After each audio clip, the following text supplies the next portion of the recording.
আমাদের এই যে জীবন, আমাদের রিজিক, আমাদের পরিবার, আমাদের সুস্থতা, আমাদের জ্ঞান, আমাদের সমাজ বলেন, রাষ্ট্র, আমাদের অর্থনীতি, এই বিশ্ব, এই সব কিছুই একটা বিষয়কে কেন্দ্র করে টিকে আছে।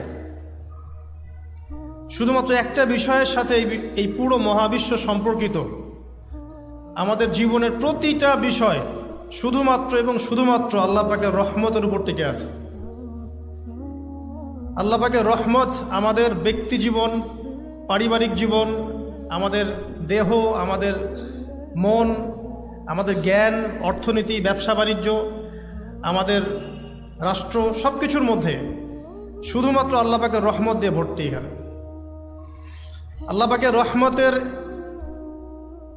এত বিশাল সমুদ্র, যেটা উপলব্ধি করার ক্ষমতা আমাদের নাই।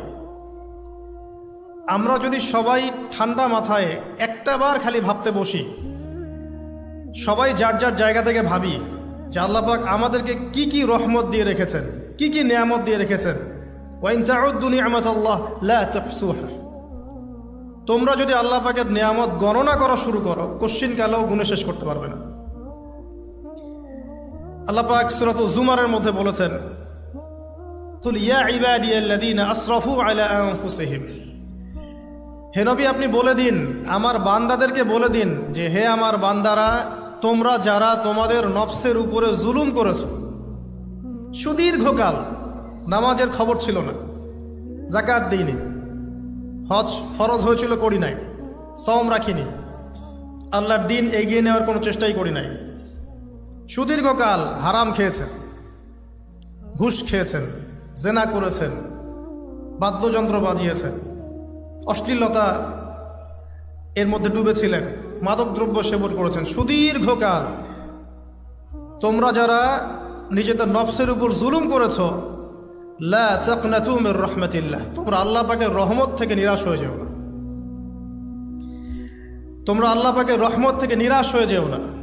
ইন্নাল্লাহা ইয়াগফিরুয যুনুবা জামিআ, আল্লাহ পাক চাইলে সমস্ত গুনাহ মাফ করতে পারেন। ইন্নাহু হুয়াল গফুরুর রহিম, তিনি হচ্ছেন পরম করুণাময়, অসীম দয়ালু।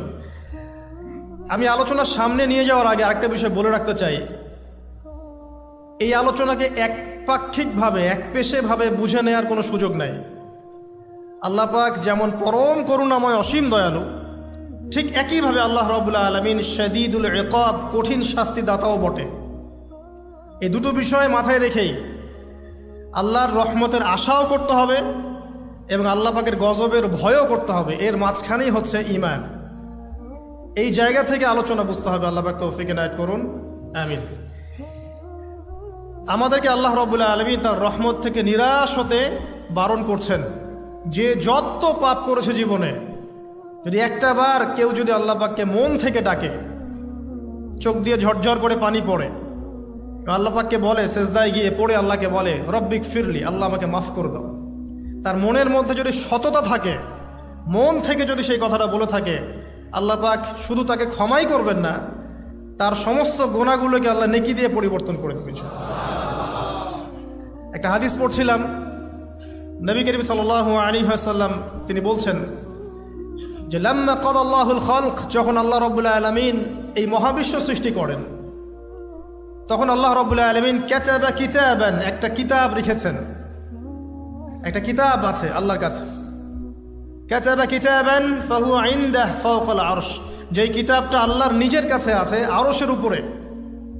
সেখানে আল্লাহ পাক লিখে রেখেছেন, কি লিখেছেন? ইন্না রাহমাতি সাবাকাত গদাবি, প্রতিটা ক্ষেত্রেই আমার রহমত, আমার দয়া, আমার করুণা আমার গজবকে পরাজিত করেছে। মানে আল্লাহ রাব্বুল আলামিনের গজব, এর উপরে আল্লাহ পাকের রহমত অবস্থান করছে। জীবনের কোনো ক্ষেত্রে হতাশ হওয়ার কোনো সুযোগ নাই।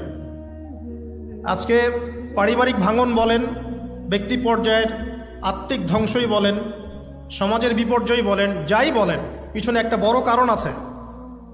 সেটা হলো আল্লাহ থেকে দূরে থাকা মানুষ, আল্লাহ থেকে হতাশ হয়ে যাওয়া। আর এই কাজটা শয়তান করিয়েছে মানুষকে আল্লাহ থেকে দূরে সরানোর জন্য। কিন্তু আল্লাহ রাব্বুল আলামিনের কাছে কেউ যদি যেতে চায়, মন থেকে যদি আল্লাহকে একটা বারও ডাকে, আল্লাহ পাক এক ডাকের মাধ্যমেও তার গুনাহ মাফ করতে পারেন। দুজন ব্যক্তির ঘটনা পড়লাম।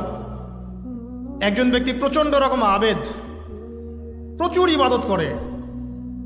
আপনারা জানেন ইবলিসও কিন্তু আবেদ ছিল, ইবলিস কিন্তু প্রচুর ইবাদত করেছে। এখন ওই ব্যক্তির একজন বন্ধু ছিল, এটা বানু ইসরাইলদের ঘটনা। তো সেই বন্ধু পাপী ছিল, বিভিন্ন কবিরা গুনাহ করত। আর এই আবেদ ব্যক্তি বারবার তাকে নসিহত করত, গুনাহ ছেড়ে দাও, তুমি পাপ করছো, গুনাহ ছেড়ে দাও। তখন সেই ব্যক্তি যে পাপ করছে সে বলতো যে আল্লাহ কি তোমাকে আমার রক্ষক বানিয়েছেন? আল্লাহ কি তোমাকে আমার উপর দারোগা বানিয়েছেন? আমাকে আল্লাহর হাতে ছেড়ে দাও, আমাকে নসিহত করতে শোনা। একদিন এই আবেদ ব্যক্তি তার বন্ধুকে একটা জঘন্য পাপ করতে দেখলো, এমন একটা পাপ যেটা দেখে তার মনে ধারণা আসলো এটা চরম জঘন্য একটা কাজ। তখন সে মুখ ফসকে বলে ফেলল যে আল্লাহ তোকে আর মাফ করবে না, আল্লাহ তোকে জান্নাত দিবে না। আল্লাহ রাব্বুল আলামিন মালাকুল মউতকে এই দুজনের কাছে পাঠালেন, দুজনের রূহকে কবজ করা হলো। এবার আল্লাহ পাক তার সামনে তাদেরকে উপস্থাপন করে বললেন যে তোমাকে আমার রহমত সম্পর্কে কে গ্যারান্টি দিয়েছে যে আমি কাউকে রহমত করব কি করব না? যাও, আমি তোমাকে জাহান্নামে পাঠালাম, আর ওই ব্যক্তি যে আমার রহমত প্রত্যাশা করেছে আমি তাকে জান্নাত দিয়ে দিলাম। দেখুন, এই হাদিসটা শুনলে মনে হয় বাহ্যিক হয়তো বা মুখের একটা কথার কারণেই সে জাহান্নামে চলে গেল। আসলে বিষয়টা এমন নয়। বিষয়টা আমি আপনাকে বোঝাচ্ছি। বিষয়টা হচ্ছে ইবলিসের মতো। ইবলিস কিন্তু শুধু মন থেকেই বলেনি যে খলাকতানি মিন নার ওয়া খলাকতাহু মিন তিন, আমি কেন তাকে সেজদা করব আদমকে?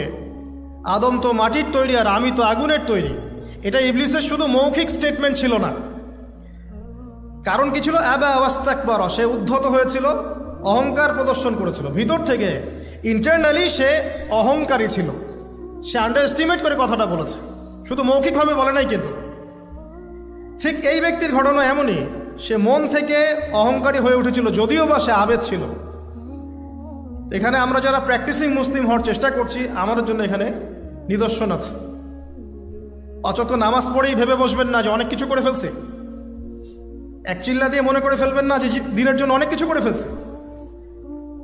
একটা হজ করেছেন, ওমরা করেছেন, সিয়াম রেখেছেন, দিনের জন্য দান সদকা করেছেন, একটা মাদ্রাসা মসজিদ করেছেন, ভেবে বসবেন না আপনি সব অনেক কিছু করে ফেলেছেন এবং অন্যরা সব ককরোচ তেলাপোকা, ওরা জাহান্নামে যাবে, এমনটা মনে করবেন। জানি না আমরা যে কার আমলের কতটুকু আল্লাহর কাছে কবুল হচ্ছে।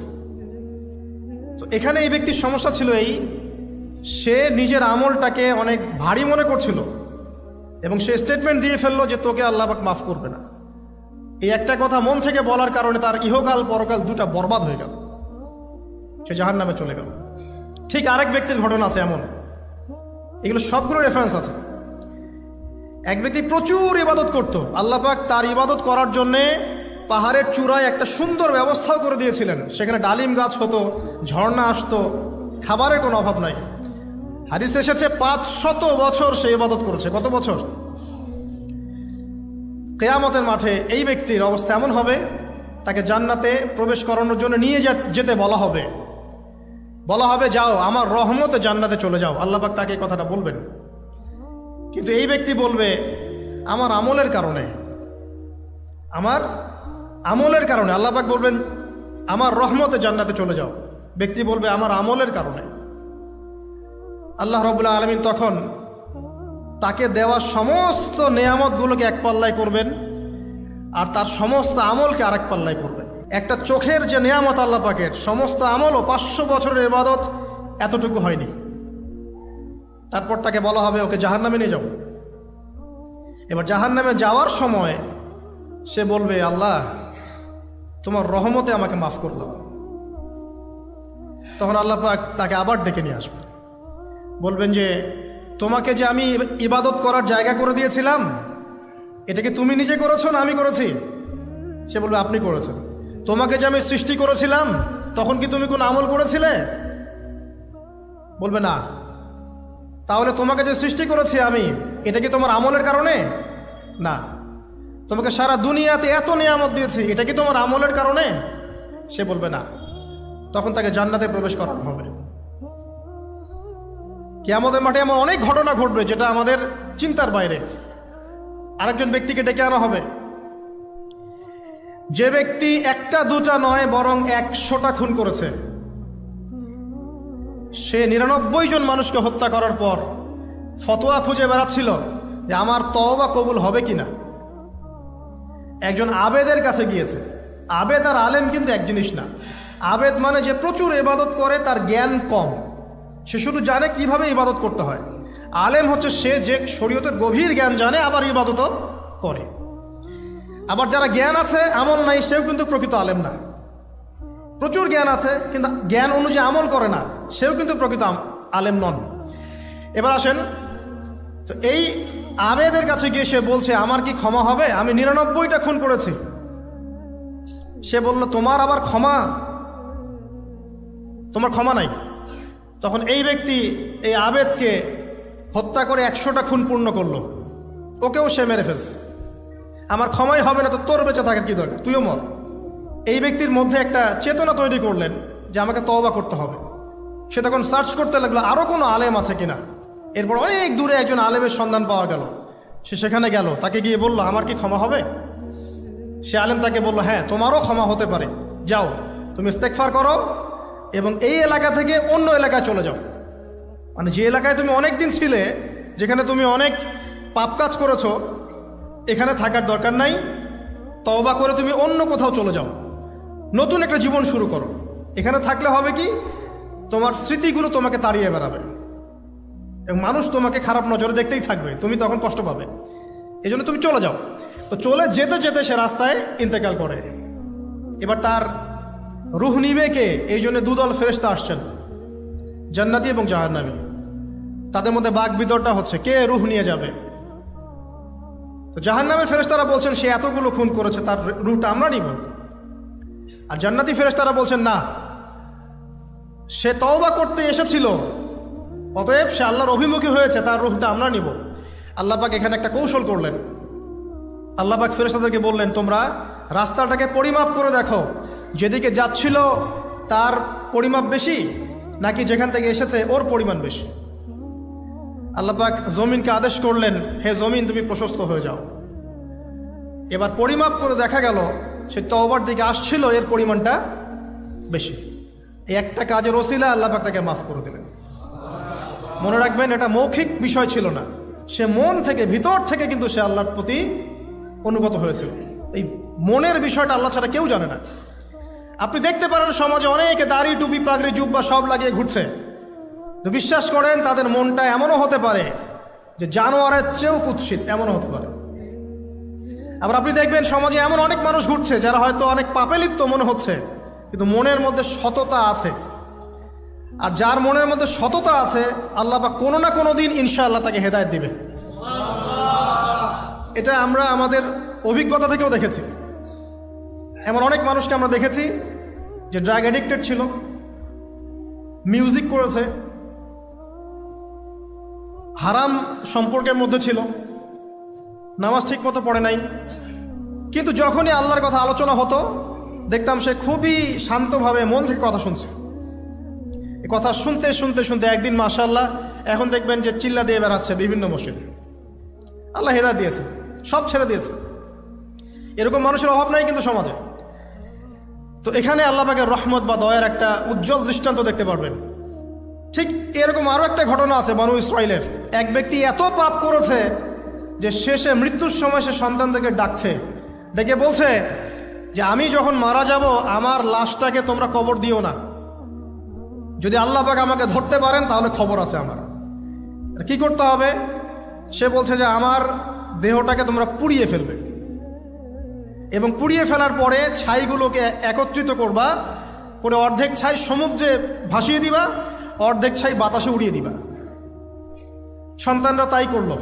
মৃত্যুর পর আল্লাহ পাক এই সমুদ্র এবং জমিনকে বাতাসকে আদেশ করলেন যে তোমরা ছাই জড়ো করে দাও। আর মানুষ আর জিন আল্লাহর কথা না শুনলেও এই প্রকৃতি আল্লাহ পাকের কথা শোনে। বিজ্ঞান বলে প্রকৃতি থেকে সব হচ্ছে। কি প্রকৃতি? প্রকৃতি কি, কাকে বলে? মানুষকে আল্লাহর ইবাদতকে বাদ দিয়ে প্রকৃতি পূজায় নিয়ে গেছে। এই পুরো প্রকৃতি আর মহাবিশ্ব এক আল্লাহর ইবাদত করে। কে সৃষ্টি করলো প্রকৃতি? প্রাকৃতিকভাবে হয়েছে সবকিছু বলে, আল্লাহ থেকে হয়েছে বলা যাবে না, বললে আপনি মৌলবাদী হয়ে যাবেন। আল্লাহ শব্দ ইউজ করলে আপনি মৌলবাদী হয়ে যাবেন। ধর্মতাত্ত্বিক শব্দগুলোকে আস্তে আস্তে উঠিয়ে দেওয়া হয়েছে। দেখবেন যুক্তি, বিজ্ঞান, দার্শনিক শব্দগুলোকে আনা হয়েছে। এটাও টেকনিক্যালি করা হয়েছে। কোনো সেকুলার মিডিয়াতে আপনি দেখবেন না ইনশাআল্লাহ বলছে। ইনশাআল্লাহ প্রমাণ করবে যে আপনি আস্তিক না নাস্তিক। তো প্রকৃতিকে আল্লাহ পাক আদেশ করলেন, এই সমুদ্র ছাই জড়ো করো, এই বাতাস ছাই জড়ো করো। তারা ছাই জড়ো করে দিল। এই ব্যক্তিকে বলা হচ্ছে তুমি জীবিত করে আল্লাহ পাক বলছেন তুমি যে এই কাজটা করেছিলে, লিমা ফাআলতা হাদা, তুমি এই কাজটা কেন করেছো? তখন এই ব্যক্তি উত্তর দিচ্ছে, মিন খাশিয়াতিকা ইয়া রাব্বি ওয়া আনতা আ'লাম। হে আল্লাহ, আমি আমার বুঝে যা এসেছে আপনার ভয়েই আমি এই কাজটা করেছি, আর আপনি খুব ভালো করেই জানেন যে আমি আপনার ভয়ে করেছি নাকি অন্য কোনো কারণে করেছি। মানে আপনি আমার মনের কথা জানেন। আল্লাহ পাক তাকে মাফ করে দিলেন। আপনাদেরকে আমি সেই ব্যভিচারী মহিলার কথাও মনে করাই, যে ছিল একজন প্রস্টিটিউট মহিলা, পতিতা, যেটা আমরা বলি সমাজের ভাষায়, যদিও এখন নতুন শব্দ এসেছে সেক্স ওয়ার্কার বা যৌনকর্মী। এবং এগুলোকে আমরা এখন প্রমোট করছি, আমরা এখন অশ্লীলতাকে প্রমোট করছি। এই কথা বলতে আমাদের বুক কাঁপা উচিত নয় যে আমরা এখন অশ্লীলতাকে প্রমোট করছি। আমরা এখন কাপড় খোলার সংস্কৃতির দিকে যাচ্ছি। যে কাপড় খুলে দিয়েছিল ইবলিস, ইবলিস আমাদের বাবা মার কাপড় জান্নাতে খুলে দিয়েছিল। এটা কি জানেন? ফল খাওয়ার পরে এই ফল খেতে কে প্রলুব্ধ করেছে? ইবলিস। গাছের কাছে গিয়ে ফল ভক্ষণ করার পর সর্বপ্রথম আমাদের পিতামাতার গা থেকে কাপড় খুলে পড়ে গেছে। তা আমাদের পিতামাতাকে মহাবিশ্বে নগ্ন করে দিয়েছে ইবলিস, আর তার অনুসারীরা এই জমিনে আদম সন্তানদেরকে নগ্ন করছে এখন। অতএব এই যে একটা ট্রেন্ড এখন চলছে, দেখবেন হারাম রিলেশনশিপকে মিডিয়ার মধ্য দিয়ে প্রমোট করা হচ্ছে, মনে হয় একটা স্বাভাবিক বিষয়, কোনো বিষয় না এটা, যে কেউ জেনাই করতে পারে। জেনা, পর্ন খুব নর্মাল। হালালভাবে যদি আপনি বিয়ে শাদী করতে যান তখন সমস্যা হচ্ছে। হালালভাবে যদি আপনি বিয়ে করতে যান তখন সমস্যা হচ্ছে। হারামভাবে আপনি যা ইচ্ছা তাই করতে পারেন, সমাজে কেউ কিছু বলছে না। এখন বলছে এগুলো স্বাধীনতা। সুবহানাল্লাহ, কোন স্বাধীনতা? স্বাধীনতা বলে কোনো শব্দ নাই মহাবিশ্বে। এই পুরো বিশ্বের সমস্ত মানুষ আল্লাহর অধীনে পরাধীন। এই বিশ্বে যত মানুষ বসবাস করছে এখন, এরা কেউই স্বাধীন নয়, না কেউ স্বাধীন ছিল, না আছে, না থাকবে। সবাই আল্লাহ পাকের দাসত্বের অধীনে পরাধীন। স্বাধীন সেই এই পৃথিবীতে যে ব্যক্তি শয়তানের তাবেদারি করে, ও নফসের তাবেদারি করে, ও তো স্বাধীন, যা ইচ্ছা তাই করতে পারে। এই যে অশ্লীলতার প্রমোটিংটা চলছে, এটাকে পারিবারিকভাবে বন্ধ করতে হবে।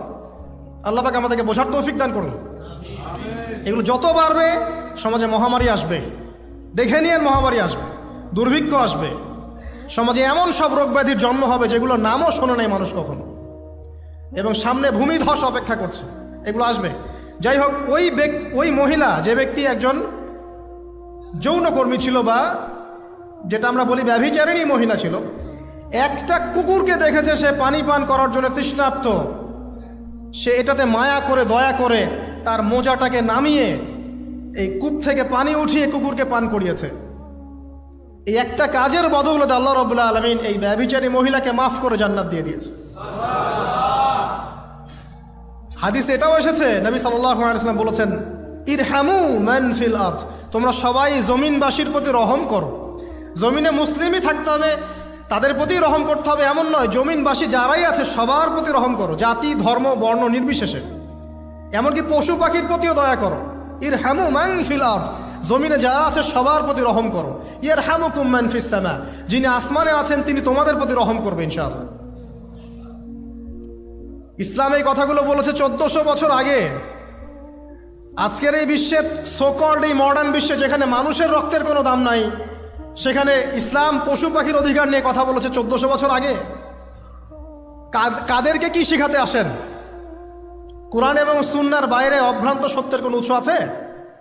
এখানে যা আছে তাই চূড়ান্ত। মানতে চাইলে মানেন, না মানতে চাইলে জাহান্নামে যান, কেউ তো বাধ্য করছে না। লাকুম দীনুকুম ওয়ালিয়া দিন। আল্লাহ পাকের রহমত দেখেন। আরেকটা ঘটনা আছে এমন, একটা বিড়ালকে বেঁধে রেখেছিল এক মহিলা, খাবার দেয় নাই, কষ্ট দিয়েছে। একটা বিড়ালকে খাবার না দিয়ে কষ্ট দেওয়ার কারণে এই মহিলাকে আল্লাহ পাক জাহান্নামে পাঠিয়েছে। এরকম কত ঘটনা আছে, এই ঘটনাগুলো হাদিসের পাতায় বর্ণিত আছে। কোরআনে কি বলছে দেখুন। কোরআনের আমি কয়েকটা পয়েন্ট আপনাদেরকে খালি বলছি, এটা নিয়ে আমি সকালে ভাবছিলাম। আল্লাহ পাক আদম আলাইহিস সালামকে সৃষ্টি করেছেন আমরা সবাই জানি, কিন্তু আল্লাহ পাক সূরা সদের মধ্যে বলছেন ইবলিসকে, হে ইবলিস, তোমাকে কিসে বারণ করলো আদমকে সেজদা করতে, যে আদমকে আমি নিজের হাত দিয়ে সৃষ্টি করেছি। আল্লাহ রাব্বুল আলামিন যে আমাদেরকে এত যত্ন করে ভালোবেসে সৃষ্টি করেছেন, এটা কি আল্লাহ পাকের দয়ার নিদর্শন নয়? মহাবিশ্বের অন্য কোনো মাখলুক সৃষ্টির ব্যাপারে আল্লাহ পাক বলেন নাই খলাকতু বিয়াদাই, আমি নিজ হাতে তাকে সৃষ্টি করেছি। শুধু সৃষ্টি নয়, সৃষ্টি করার পর আল্লাহ পাক তাকে সমস্ত নাম শিক্ষা দিয়েছেন। এই যে জ্ঞান শিক্ষা দেওয়া, জ্ঞান, এটা আল্লাহ পাকের সবচেয়ে বড় নিদর্শনগুলোর মধ্যে অন্যতম। এবং আল্লাহ পাকের সবচেয়ে বড় দয়া, আমার মত এটা, মানব জাতির উপরে আল্লাহ পাকের সবচেয়ে বড় দয়াটা হচ্ছে কি জানেন? আল্লাহ পাক আমাদেরকে জ্ঞান শিক্ষা দিয়েছেন, ওহী নাজিল করেছেন। এটা সব কিছুর ঊর্ধ্বে। কারণ আপনি তওবা করবেন, জ্ঞান লাগবে। নামাজ পড়বেন, জ্ঞান লাগবে। রোজা রাখবেন, জ্ঞান লাগবে। জাকাত দিবেন, ইলম লাগবে। আপনি দিনের যে কোনো আমল করেন, ইলম লাগবে। জান্নাত জাহান্নামের পথ খুঁজে পেতে হলে ইলম লাগবে। দেশ চালাবেন, ইলম লাগবে। অর্থনীতি চালাবেন, ইলম লাগবে। ইলম ছাড়া কিছু নাই, ইলমের উপরে কিচ্ছু নাই। এই ইলমটা আল্লাহ পাক কাকে শিক্ষা দিয়েছেন? আদম আলাইহিস সালামকে। আমরা তো শিখেছি সমাজবিজ্ঞান বইগুলোতে যে আমাদের পূর্বপুরুষরা নাকি গুহায় থাকতো আর গাছের ছাল পাতা খেয়ে থাকতো, তাই না? লতা পাতা খেয়ে থাকতো, গাছের ছাল পাতা খেয়ে পোশাক পরতো আর কি। বোগাস, ডাহা, মিথ্যা কথা। আল্লাহ রাব্বুল আলামিন সূরা বাকারা এবং সূরা আরাফ পড়ে দেখেন, আল্লাহ পাক বলছেন যে আদম আলাইহিস সালামকে আল্লাহ পাক সমস্ত নাম জ্ঞান শিক্ষা দিয়েছেন। মহাবিশ্বের যে প্রয়োজনীয় জ্ঞানগুলো আছে সেগুলো আল্লাহ পাক আদমকে শিখিয়েছেন আলাইহিস সালাম। ওয়াল্লামা আদামাল আসমাআ কুল্লাহা, আল্লাহ পাক আদমকে সমস্ত নাম শিক্ষা দিয়েছেন। আমাদের পিতা মাতারা মূর্খ ছিলেন না, তারা সৃষ্টি থেকেই জ্ঞানী ছিলেন। আদম আলাইহিস সালামের পারমাণবিক বোম বানানোর কোনো প্রয়োজন ছিল না, ছিল? বানান নাই। আপনার মধ্যে এই জ্ঞানটা আসছে কিভাবে? বাই ডিএনএ আপনি জ্ঞান পাচ্ছেন, কারণ আমরা আদম সন্তান। অনেক জ্ঞান আমাদের ভিতরেই আছে, এগুলো চর্চার মধ্য দিয়ে, গবেষণার মধ্য দিয়ে প্রস্ফুটিত হয় মাত্র। জ্ঞান ভিতরে আছে আমাদের, আমাদের পিতাকে জ্ঞানী করে পাঠানো হয়েছে। এই জ্ঞান শিক্ষা দেওয়াটা হচ্ছে আল্লাহ পাকের সবচেয়ে বড় দয়াগুলোর মধ্যে একটা। রহম করেছেন। শুধু তাই নয়, আদম আলাইহিস সালামকে এমন জ্ঞান শিক্ষা দিয়েছেন যে জ্ঞান ফেরেশতারা পর্যন্ত জানতো না। এটা কি দয়া নয়? এটা কি আদম সন্তানের প্রতি ভালোবাসা নয়? তারপরে সেজদা করিয়েছেন। মহাবিশ্বে অন্য কাউকে কি সেজদা করানো হয়েছে? কোরআনে কি এমন কোনো দলিল আছে যে আদম আলাইহিস সালাম ছাড়া অন্য কাউকে সব ফেরেশতারা সেজদা করেছেন? আছে? তাহলে এই যে সম্মান দেয় আল্লাহর পক্ষ থেকে, সম্মান কিসের ভিত্তিতে? সম্মান শারীরিক ক্ষমতার ভিত্তিতে? সম্মানটা কি কারণে? জ্ঞানের কারণে, ইলমের কারণে, জ্ঞানের কারণে সম্মান। এই সম্মান দেওয়াটা কি আল্লাহ পাকের রহমত এবং দয়ার নিদর্শন নয়? অতএব সম্মান পেতে হলে, আল্লাহর রহমত পেতে হলে সেই জ্ঞানের চর্চায় আবার ফিরে আসতে হবে। আপনি যদি আজও সেই ওহির জ্ঞানের চর্চা করেন, আল্লাহ পাক এই পৃথিবীবাসীর বুকের মধ্যে আপনার জন্য সম্মান পয়দা করে দিবেন ইনশাআল্লাহ। দেখে নিন, ওই সেই জ্ঞানী যদি আপনি এখনও চর্চা করেন, আজও আপনি সম্মানিত হবেন ইনশাআল্লাহ। ব্যক্তি চর্চা করলে ব্যক্তি সম্মানিত হবে, একটা পরিবার চর্চা করলে ওই পরিবার সম্মানিত হবে, একটা সমাজ যদি চর্চা করে সেই ওহির জ্ঞান, ওই সমাজ সম্মানিত হবে। একটা দেশে যদি আপনি ওই ওহিভিত্তিক জ্ঞান ছড়িয়ে দেন, পুরো দেশকে আল্লাহ পাক সম্মানিত করবে ইনশাআল্লাহ, পুরো জাতিকে সম্মানিত করবে ইনশাআল্লাহ। আরও সামনে যান, এই যে আদম এবং হাওয়া আলাইহিস সালাম গাছের কাছে চলে গেলেন, ফল খেয়ে ফেললেন, কারণ আমরা আদম সন্তান, ভুল করি। আল্লাহ পাকের সাথে সাথেই বহিষ্কার করে দিয়েছেন? না, আল্লাহ পাক তওবা করার জন্য কালিমা শিখিয়ে দিয়েছেন। সুবহানাল্লাহ, তাদের কালিমা জানা ছিল না। আল্লাহ পাক বলছেন ফাতালাক্কা আদম মির রাব্বিহি কালিমাত, আল্লাহ পাকের কাছ থেকে আদম আলাইহিস সালাম কিছু বাক্য শিখে নিলেন, যেই বাক্য দিয়ে ফাতাবা আলাই সে আল্লাহর কাছে তওবা করল। কোন সেই বাক্য? সূরা আরাফে আছে, রব্বানা যালামনা আনফুসানা ওয়া ইল্লাম তাগফির লানা ওয়া তারহামনা লানাকুনান্না মিনাল খাসিরিন। এই দোয়া কে শিখিয়ে দিয়েছে? আল্লাহ। এই তওবার বাক্য যে শিখিয়ে দেয়, এটা কি দয়ার পরিচয় নয়? আমরা আল্লাহর কাছে ফিরে যাব, তওবা করব, ইস্তেগফার করব, এই জ্ঞানটা শিখিয়ে দেয়া কি আল্লাহ পাকের দয়ার পরিচয় নয়? তাহলে আমরা কিভাবে ক্ষমা চাইতাম? কিভাবে ক্ষমা চাইলে আল্লাহ পাক সমস্ত গুনাহ মাফ করবেন, এই পদ্ধতিগুলো বলে দেয়া কি আল্লাহ পাকের দয়ার পরিচয় নয়? তারপর সামনে যান, পৃথিবীতে নামিয়ে দিয়ে আল্লাহ পাক ক্ষান্ত হয়ে যাননি। আল্লাহ রাব্বুল আলামিন আসমান থেকে হেদায়েতের গ্রন্থ পাঠিয়েছেন, বলেছেন এই গ্রন্থের মধ্যে যা আছে মেনে চললে তোমরা আবার জান্নাতে ফিরে আসবে ইনশাআল্লাহ। আল্লাহ পাক আদম এবং হাওয়া আলাইহিস সালাম এবং আদম সন্তান সবাইকেই সৃষ্টি করেছেন, উদ্দেশ্য হচ্ছে আল্লাহ পাক আমাদেরকে জান্নাত দিতে চান। আল্লাহ পাক চান যে আমরা যেন জান্নাতে যাই। যদি আমরা জান্নাতে যেতে না পারি পরকালে, একটা কারণে যেতে পারবো না, অন্য একটা কারণ, সেটা হলো আমাদের নিজের দোষে। একটা কারণ, যারা জাহান্নামে যাবে মানুষ এবং জিনদের মধ্যে, নিঃসন্দেহে মহাবিশ্বে তারা ছাড়া জাহান্নামে যাওয়ার উপযুক্ত কেউ ছিল না। ও জাহান্নামে যাওয়ার উপযুক্ত ছিল বলেই আল্লাহ পাক তাকে জাহান্নামে পাঠাবেন। আর যারাই জান্নাতে যাবে প্রত্যেকেই শুধু আমলের বদৌলতে যাবে না, বরং আল্লাহ পাকের রহমতেই যাবে। আল্লাহ পাকের রহমত যাদের উপরে বর্ষিত হবে তারাই জান্নাতে যাবে ইনশাআল্লাহ। কে আমল দিয়ে যেতে পারবে না। যত আমলই করি বলা যাবে না এই আমলের বদৌলতে জান্নাতে যেতে পারবো। আল্লাহ পাক দয়া না করলে হবে না। আল্লাহ পাক চান যে আদম সন্তান যেন জান্নাতেই যায়।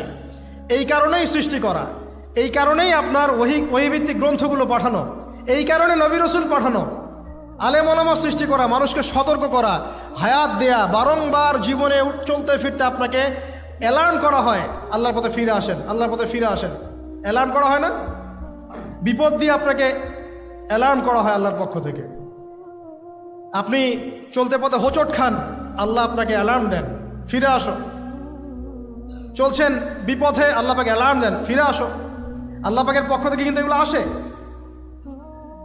অদ্ভুত একটা হাদিস বললাম, অদ্ভুত বলতে বলছি অ্যামেজিং হাদিস, যে একজন সাহাবী বলছেন, সালমান রাদিয়াল্লাহু আনহু, তিনি বলছেন যে যখন মুমিনের উপর বিপদ আপদ বালা মুসিবত আসে, তখন মুমিনের এই বিপদ আপদ বালা মুসিবত রোগ শোকের বদৌলতে আল্লাহ পাক তার গুনাহগুলোকে মাফ করে দেন এবং তার মর্যাদাকে বাড়িয়ে দেন, এবং সে আল্লাহর দিকে ফিরে আসার অনুশোচনা করার সুযোগ পায়। আর যখন কাফের মুশরিক বা ফাসেক মানুষকে এইসব রোগ ব্যাধি বিপদ আপদ বালা মুসিবত ঘিরে ধরে, তার দৃষ্টান্ত সেই উটের ন্যায় যে উটটাকে তার মালিক বেঁধে রেখেছে, এরপর ছেড়ে দিয়েছে। সে উটটা বুঝতেও পারলো না কেন তার মালিক তাকে বেঁধে রাখলো আর কেনই বা তাকে ছেড়ে দিল। কথাটা কি বুঝতে পারছেন? যারা আল্লাহ দ্রোহী, তাদের উপর যখন বিপদ আপদ বালা মুসিবত আসতে থাকে, তারা বুঝে না যে কি জন্য আসলো আর কেন চলে গেল। কিন্তু মুমিন ব্যক্তি যারা মুসলিম, আল্লাহর অনুগত, তাদের বিষয়টা হচ্ছে এমন, বিপদ আপদ বালা মুসিবত রোগ ব্যাধি তাদেরকে আল্লাহর দিকে ফিরিয়ে নিয়ে আসবেন। দেখুন, এই যে পৃথিবীতে নামিয়ে দেয়া, এরপর আল্লাহর পক্ষ থেকে ঐশী গ্রন্থগুলো পাঠানো, নবী রাসূল পাঠানো, আলেম ওলামা পাঠানো, আপনাকে হায়াত দেয়া, আপনাকে রিজিক দেয়া, এই শ্বাস নেওয়ার ক্ষমতা দেয়া, আপনাকে জ্ঞান বুদ্ধি দেয়া, বিবেক দেয়া, যে আমি তার পাশে লাউ গাছ উৎপন্ন করলাম। কোন গাছ? খেতে পারেন, এর শাক এবং এই যে ফল, এটার মধ্যে নিঃসন্দেহে এমন এমন কিছু উপাদান আছে যেটা হয়তো আমরা জানিও না, আবিষ্কার করা হয়নি।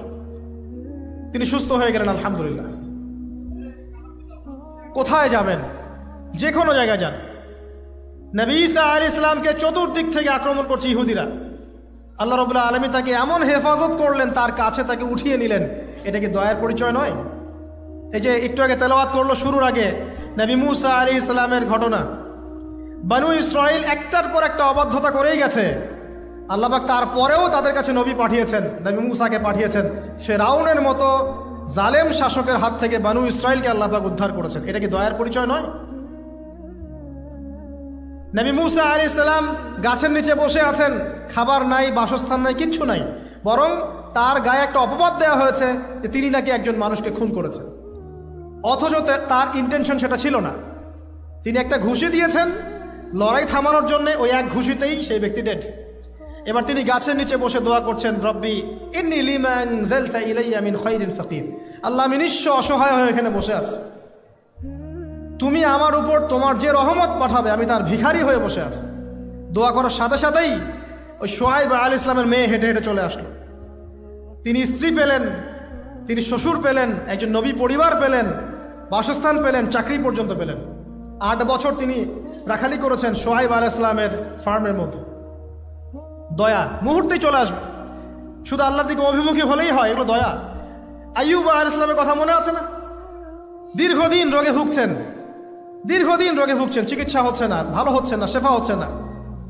এখানে যারা আধ্যাত্মিকত্ব নিয়ে পড়াশোনা করেন, লেখালেখি করেন, তারা বলেছেন তাদের কিছু কিতাবের মধ্যে, রোগটা যখন এমন একটা পর্যায়ে চলে আসলো যে তিনি জিহ্বাটা নড়াতে পারছেন না, কারণ তিনি আল্লাহ পাকের জিকির করতে প্রচণ্ড ভালোবাসতেন। এক পর্যায়ে রোগটা এমন একটা জায়গায় চলে আসলো যে জিহ্বাটা তিনি নড়াতে কষ্ট হচ্ছে।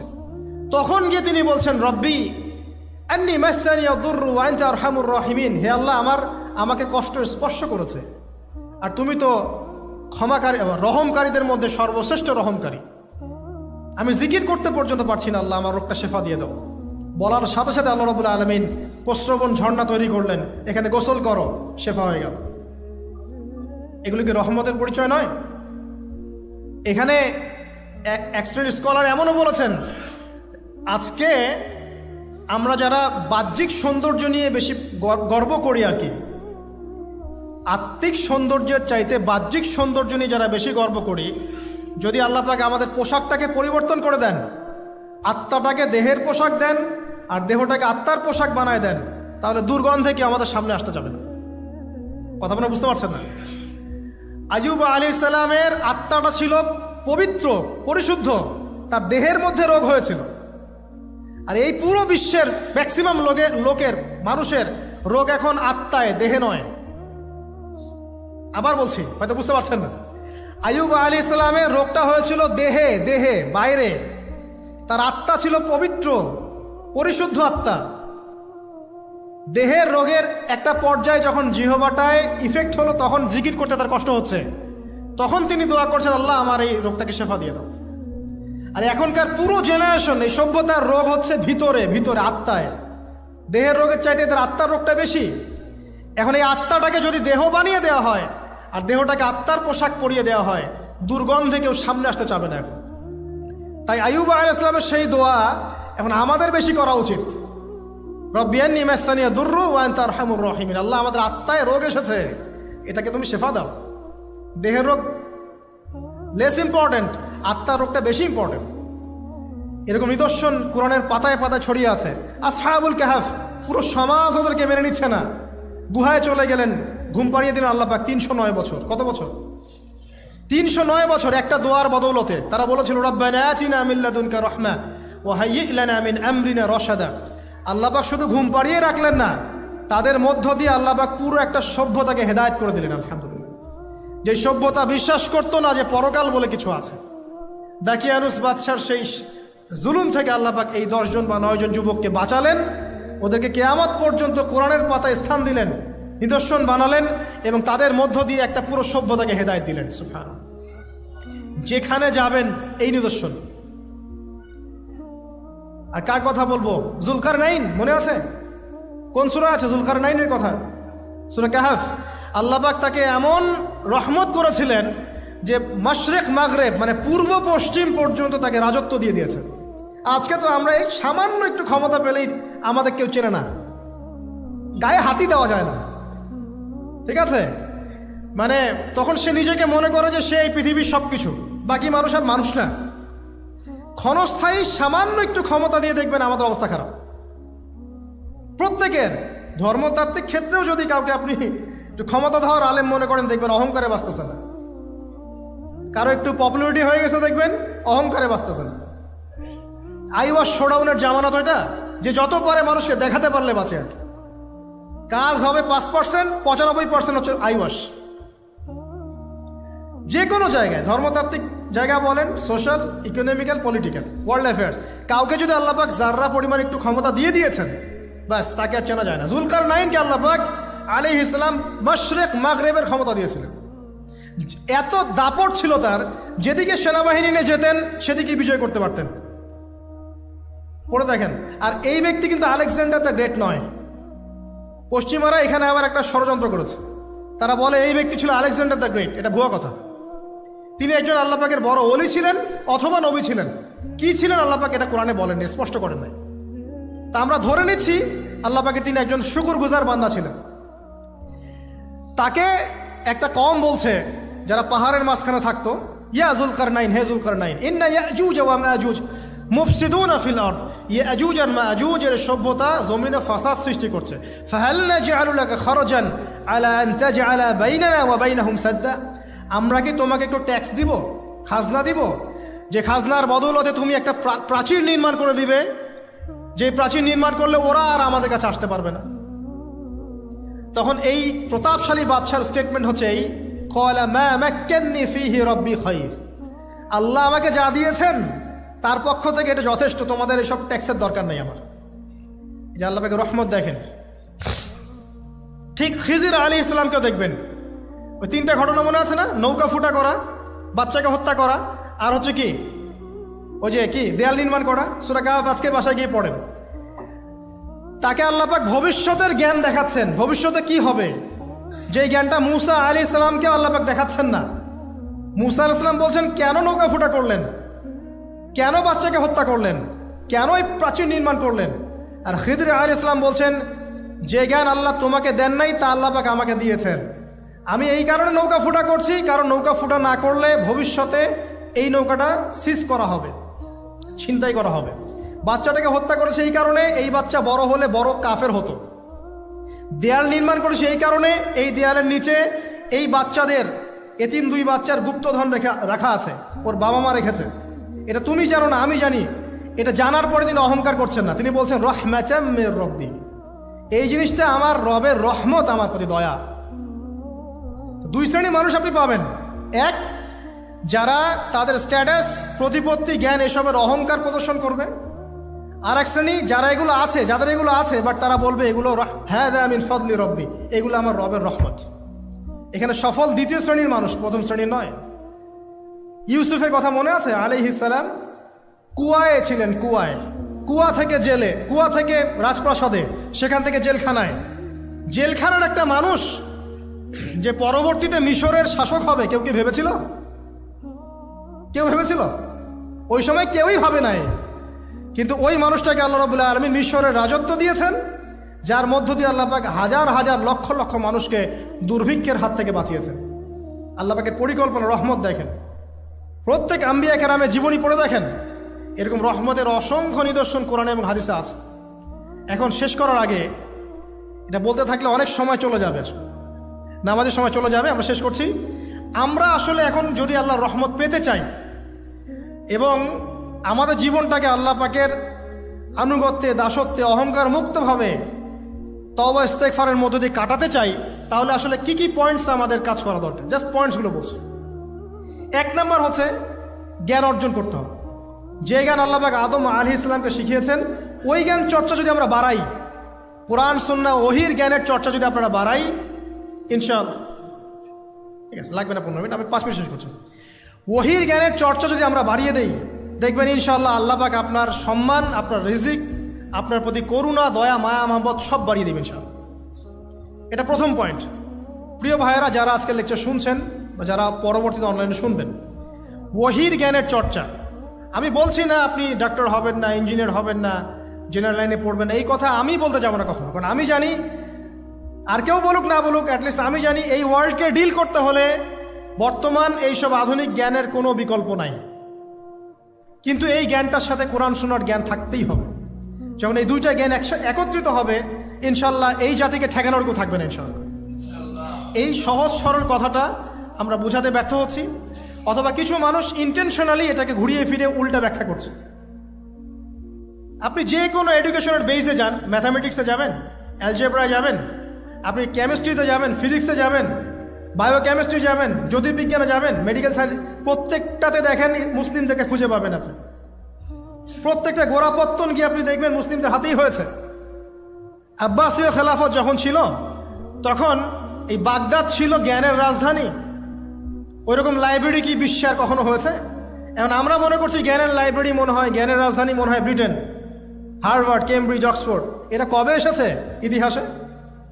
ইতিহাস কি 100 বছরের? হাজার হাজার বছর চলে গেছে। হিস্ট্রি পড়েন। তো এখানে আমার কথা হচ্ছে একদম ক্লিয়ার, নিট অ্যান্ড ক্লিয়ার, যে আমাদেরকে উভয় দিকের জ্ঞানই অর্জন করতে হবে, বোধ কোরআন সুন্নাহ এবং আধুনিক জ্ঞান। এই দুটো জ্ঞান যখন আপনি একত্রিত করবেন, ইনশাআল্লাহ দেখবেন আল্লাহ চাইতো কোরআন এবং সুন্নাহকে হাতে নিয়ে এই বিশ্বের চ্যালেঞ্জগুলোকে ফেস করা যাবে ইনশাআল্লাহ। আল্লাহ পাক তৌফিক দান করুন, আমিন। প্রথম যেটা বিষয়, আল্লাহ পাকের রহমত পেতে হলে আল্লাহর ওহীভিত্তিক জ্ঞানের চর্চা বাড়াতে হবে। এই জ্ঞানের চর্চা বাড়ালে ব্যক্তি, পরিবার, সমাজ, রাষ্ট্র সবাইকে আল্লাহ পাক সম্মানিত করবে ইনশাআল্লাহ তাআলা। আল্লাহ পাক রহম করবেন, ক্ষমা করবেন, ইনশাআল্লাহ দুনিয়াতেও সফল করবেন, পরকালেও জান্নাত দিবে ইনশাআল্লাহ তাআলা। আর আমরা তো দেখলাম আল্লাহ পাকে জান্নাত দেওয়ার জন্য একটা ঘটনা যথেষ্ট। একটা কুকুরকে পানি পান করিয়েছে, একবার খালি বলেছে আল্লাহ তোমার ভয়েই কাজ করেছে, বাস। আবার জাহান্নামে যাওয়ার জন্য একটা ঘটনা এনাফ, খালি বলেছে যে আল্লাহ তোকে মাফ করবে না, বাস জাহান্নাম। আল্লাহ পাক জানেন এন্ড অফ দ্য ডে কে জান্নাতে যাবে আর কে জাহান্নামে যাবে। অহংকারের কোনো সুযোগই নাই। এক মিনিট একটা কথা বলতে চাই, যে এখন অনেক মুসলিমদের মধ্যে একটা ট্রেন্ড চলে আসছে, একটু ইসলাম প্র্যাকটিস করলেই অন্যকে আন্ডার এস্টিমেট করা শুরু করে না? এখন তো অনলাইনের যুগ, আর এখন তো কাজ করতে কোনো শ্রম লাগে না, খালি ঘরে বসে শুয়ে 2টা লাইন লিখলেই কাজ শেষ। ঘরে বসে শুয়ে ফেসবুকে 2টা লাইন লিখলেই কাজ শেষ। আর কনস্ট্রাকটিভ কাজের তো কোনো খোঁজ খবরই নাই। এগুলো সহজ, এই কারণে দেখা যায় বর্তমান যুগে সমালোচনা, গীবত, আন্ডার এস্টিমেট করা, এগুলোর সংস্কৃতি বেড়ে গেছে। এগুলোর মধ্য দিয়ে আমরা দিন পালন করার পরেও ক্ষতির মধ্যে আছি।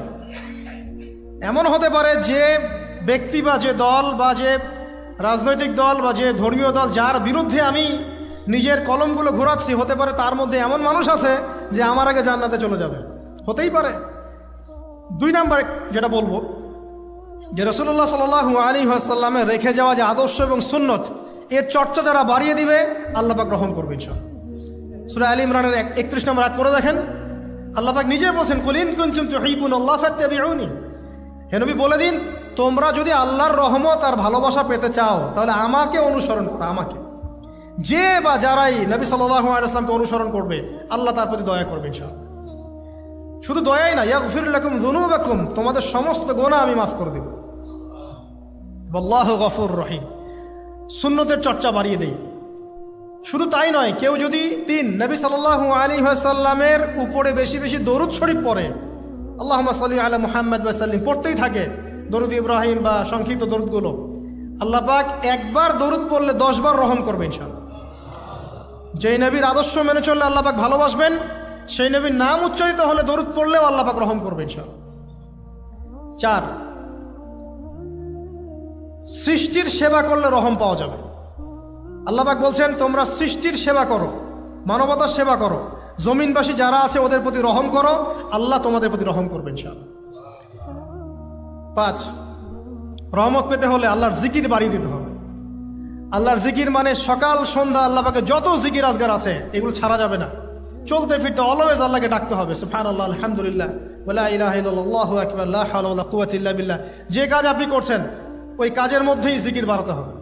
যে যত বেশি আল্লাহ পাকে জিকির করবে তার কলব তত জিন্দা থাকবে, এবং যার কলব জিন্দা থাকবে, যার কলবের মধ্যে নূর থাকবে, আল্লাহ পাকের নূর তার কলবে আসবে ইনশাআল্লাহ তাআলা। 6, বেশি বেশি কোরআন তেলাওয়াত বাড়িয়ে দিতে হবে। কোরআন তেলাওয়াত যারা বাড়িয়ে দিবে, এই কোরআনের বদৌলতে আল্লাহ পাক তার প্রতি রহম করবে ইনশাআল্লাহ। আরও বলবো 7 নাম্বার, যে সালাত এর কোনো বিকল্প নাই। নবী সাল্লাল্লাহু আলাইহি ওয়াসাল্লাম ইন্তেকালের আগ মুহূর্তে বলে যাচ্ছেন, আসসালাত ওয়াসসালাত ওয়া মা মালাকাত আইমানুকুম, নামাজের যত্ন নিও, আর তোমাদের অধীনস্থ যারা আছে ওদের ব্যাপারে খেয়াল রেখো। নামাজ নাই ইসলাম নাই, নামাজ আছে তো ইসলাম আছে। তো নামাজের তাবেদারি যারা করবে, 5 ওয়াক্ত নামাজ ঠিকঠাক মতো করবে, ইনশাআল্লাহ অবশ্যই আল্লাহ পাক তাদের প্রতি রহম করবেন ইনশাআল্লাহ। আরও বলতে চাই তাহাজ্জুদের কথা। যারা একটু তাহাজ্জুদের নামাজে অভ্যস্ত হতে পারবেন, ওই সময়টা আল্লাহ পাকের রহমত নেমে আসে, বর্ষিত হয়। যারা তাহাজ্জুদের সালাতে অভ্যস্ত হবে আল্লাহ পাক তাদের প্রতি রহম করবে ইনশাআল্লাহ তাআলা। 9 বলতে চাই দিনই মেহনত বাড়িয়ে দেওয়া।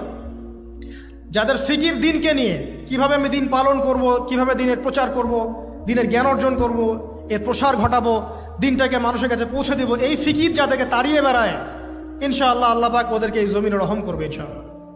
আল্লাহ আমাদের দাওয়াতি কাজ বাড়িয়ে দেন, দিনের ফিকির বাড়িয়ে দেন, ইনশাআল্লাহ তাআলা আল্লাহ পাকের রহমত পাওয়া যাবে ইনশাআল্লাহ। আরেকটা কথা আছে, 10-এ গিয়ে বলবো পিতামাতার খেদমতের কথা। পিতামাতার খেদমত এমন একটা জিনিস যেটা করলে পরে আল্লাহর রহমত নেমে আসে। একজন ব্যক্তি কবিরা গুনাহ করেছে, নবীর কাছে গিয়ে বলছে আমার ক্ষমার কি কোনো রাস্তা আছে? নবী সাল্লাল্লাহু আলাইহি ওয়াসাল্লাম বলছেন তোমার মা কি বাসায় আছে, জীবিত আছে? হ্যাঁ জীবিত আছে, বাসায় যাও, তোমার মায়ের খেদমত করো, তোমার সমস্ত গুনাহ মাফ হয়ে যাবে ইনশাআল্লাহ। আপনার ওয়াইস কারণীর নাম শুনেছেন না? শুনেছেন না? তাকে এত বড় মর্যাদা দেওয়া হবে কিয়ামতের মাঠে। এর পিছনে কারণ কি জানেন? সেই ব্যক্তি মাশাআল্লাহ তার মায়ের খেদমত করত। 3 বার বলেছেন নবী সাল্লাল্লাহু আলাইহি ওয়াসাল্লাম আমাদের সবচেয়ে সেরা এবং ভালো ব্যবহার পাওয়ার অধিকার হচ্ছে মায়ের, তারপরে মায়ের, তারপরেও মায়ের, তারপর বাবার। পিতামাতার খেদমত করলে আল্লাহ রহমত নেমে আসে। আর একজন ব্যক্তি বলছিল আমার বাসায় তো মাও নাই ইয়া রাসূলুল্লাহ, আমি কি করব? তখন নবীজি বলছেন তোমার কি খালা আছে? খালা বেঁচে আছে? খালা বেঁচে আছে, খালার খেদমত কর।